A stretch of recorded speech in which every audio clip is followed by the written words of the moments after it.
Hello guys, അപ്പോൾ വീണ്ടും G Sreenu the German വ്ളോഗിലേക്ക് എല്ലാവർക്കും സ്വാഗതം.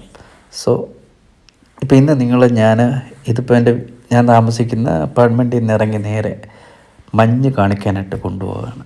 സോ ഇവിടെ ഇപ്പോൾ മഞ്ഞ് വീണത് ഇങ്ങനെ നിറഞ്ഞു കിടക്കുകയാണ്. ഇത് ഞങ്ങളുടെ അപ്പാർട്ട്മെൻറ്റിൻ്റെ ഫ്രണ്ട് ഗേറ്റാണ് ഈ കാണുന്നത്, കണ്ടോ. സോ ഞാൻ ചെറിയൊരു മിനി വ്ളോഗ് എടുക്കാമെന്ന് വിചാരിച്ചു.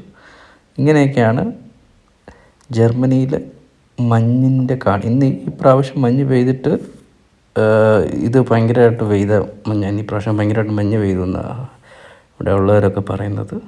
സോ നല്ല കട്ടിക്കുണ്ട് മഞ്ഞ്. ഈ നമ്മളെ അപ്പാർട്ട്മെൻറ്റാണ്. നോക്കൂ ഗൈസ്, ഇതൊക്കെയാണ് അപ്പാർട്ട്മെൻറ്റ്. ഈ അടുത്തേക്കുന്ന മരങ്ങൾ, സൈഡിൽ നിർത്തിയിട്ടിരിക്കുന്ന വണ്ടികൾ, ഇത് നടക്കാണ്ടുള്ള വഴിയൊക്കെ ഈ റോഡിൽ ഉപ്പൊക്കെ ഇട്ടിട്ടുണ്ട്. അതാണ് ഒരു കളർ ചേഞ്ച് ആയിട്ട് കിടക്കുന്നത്. സോ ഈ കാണുന്നതൊക്കെ മഞ്ഞാണ്. ഇവിടെ മഞ്ഞ് വന്ന് കൂടിക്കഴിഞ്ഞാൽ ഇതാണ് ഇവിടുത്തെ അവസ്ഥ. ബസ്സുകളൊന്നും കാണത്തില്ല. മഞ്ഞ് ഭയങ്കര ബുദ്ധിമുട്ടാണ് ഇവിടെ. നാട്ടിലിപ്പോൾ ഇവിടെ മഞ്ഞ് ഒരുപാട് വന്നു കഴിഞ്ഞാൽ വണ്ടികളൊന്നും ഓടത്തില്ല. പിന്നെ ഈ കാണുന്ന നമ്മുടെ ഇഷ്ടംപോലെ കുട്ടി കുട്ടി പാർക്കുകളൊക്കെ ഉണ്ട്. സോ ഇതിപ്പം എല്ലാ നാട്ടുകാരും പിള്ളേരും ഒക്കെ ഇറങ്ങി ഈ മഞ്ഞിൽ കൂടെയൊക്കെ ഉള്ള പരിപാടികളാണ്. മഞ്ഞ് വരുന്ന സമയത്ത് ഇവിടെ എൻജോയ് ആണ്, അടിച്ചു പൊളിക്കുകയാണ് പിള്ളേർ. കൊച്ചു പിള്ളേരൊക്കെ മഞ്ഞിൽ കൂടെ ഇരുന്നിട്ട്, നമ്മൾ പണ്ട് ഈ പാളയിലൊക്കെ ഇരുന്ന് പോകുന്ന പോലെയാണ് ഇവന്മാർ ചെറിയ സാധനങ്ങളൊക്കെ ആയിട്ട് വന്നു ആ പരിപാടിയാണ് അവിടെ. നല്ല തണുപ്പാണ്, പക്ഷേ വെളിയിൽ ഇന്ന് ഒരുപാട് വീഡിയോസൊന്നും എടുക്കാൻ പറ്റത്തില്ല. അതാണ് മെയിൻ പ്രശ്നം. അപ്പോൾ ഇങ്ങനെ ഇതിപ്പോൾ എൻ്റെ വീടിൻ്റെ തൊട്ട് ഓപ്പോസിറ്റുള്ള പാർക്ക് ചെയ്യുന്നിടത്ത വ്യൂ ആണ്. അവിടെയൊക്കെ ഇങ്ങനെയാണ് മഞ്ഞ് വീണ് കിടക്കുന്നത്. മഞ്ഞ് നിറഞ്ഞ് കിടക്കുകയാണ്. കാറിൻ്റെയൊക്കെ ഒരവസ്ഥയെ ഇത് എടുക്കണമെങ്കിൽ ഇത് പാടുപെടണമല്ലേ. അതൊക്കെ അവരെടുക്കുമായിരിക്കും. ഈ കാണുന്നതാണ് എല്ലാ വീടിൻ്റെ സൈഡും ഫ്രണ്ടും ബാക്കും മരങ്ങളൊക്കെ ഫുള്ള്, ഒരു ഇല പോലും ഇല്ല, ഫുള്ള് മഞ്ഞാണ്.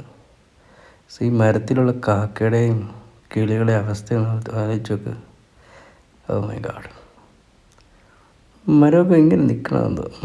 ഈ കാണുന്നതാണ് ഇവിടുത്തെ പാർക്കാണ്. ഇവിടെ ഇങ്ങനെ ഊർന്ന് പോകാൻ പറ്റും, അടിപൊളിയാണ്. ഫാമിലി ആയിട്ട് വന്നിരുന്ന പിള്ളേർ സ്നോമാനൊക്കെ ഉണ്ടാക്കാൻ പറ്റും. ഇഷ്ടംപോലെ മഞ്ഞുണ്ട്.